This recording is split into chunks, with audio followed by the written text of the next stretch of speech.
The circular Sansad Bhavan in New Delhi is the physical home of Indian governance, but its operation is dictated by the legal text of Article 79, the blueprint for the nation.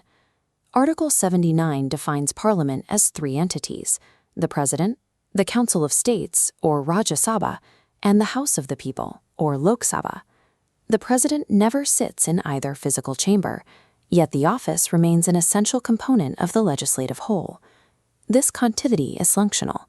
The President holds the power to summon and prorogue both houses, and the authority to dissolve the Lok Sabha. The President issues ordinances during legislative recess and provides the final assent required for any bill to become law. This three-part structure creates a mandatory sequence of checks and balances. No legislation governs the land until it navigates both houses and secures the President's signature. The Rajya Sabha, or Upper House, serves as the Council of States. Its design traces back to the Government of India Acts of 1919 and 1935, which established the President for a permanent second chamber. This chart details the current membership. The Constitution permits up to 250 members, but the present strength is 245. This includes 233 representatives from states and union territories, and 12 members nominated by the President for their contributions to science, art, literature, or social service. These members are elected indirectly. They are chosen by the elected members of state legislative assemblies through a system of proportional representation using a single transferable vote. The Rajya Sabha is a permanent body and is not subject to dissolution. Members must be at least 30 years old and serve 6-year terms, with 1/3 of the House retiring every 2 years, to be replaced by fresh elections and nominations. This structure ensures that even when a government falls or the lower house is dissolved, a core of indirectly elected representatives remains to maintain legislative continuity and stability. The Lok Sabha serves as the first chamber, representing the direct will of the Indian electorate. Governance here is based on universal adult franchise.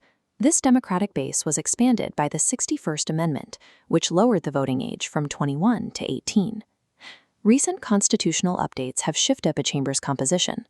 The 104th Amendment made Article 331 inoperative, officially removing the 2 nominated seats previously reserved for the Anglo-Indian community. To qualify for election to this chamber, a candidate must be at least 25 years old.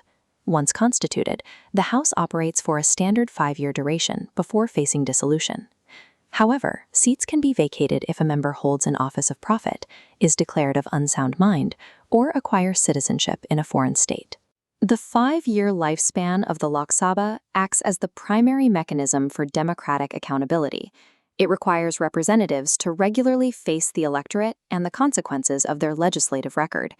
Mapping these two houses side by side clarifies the differences in how they function. The Rajya Sabha operates on a 30-year age minimum and 6-year terms, while the Lok Sabha requires an age of 25 and functions on a 5-year cycle.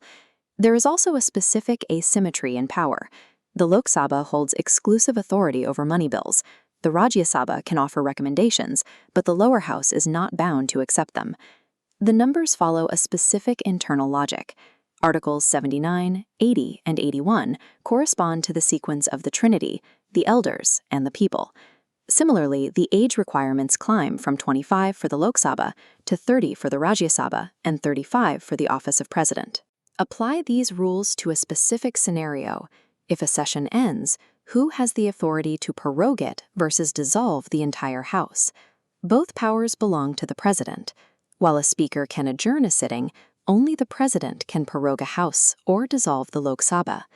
Internalizing these constitutional mechanics is the foundational discipline of the civil service. It is the baseline knowledge required for the posts you aim to fill.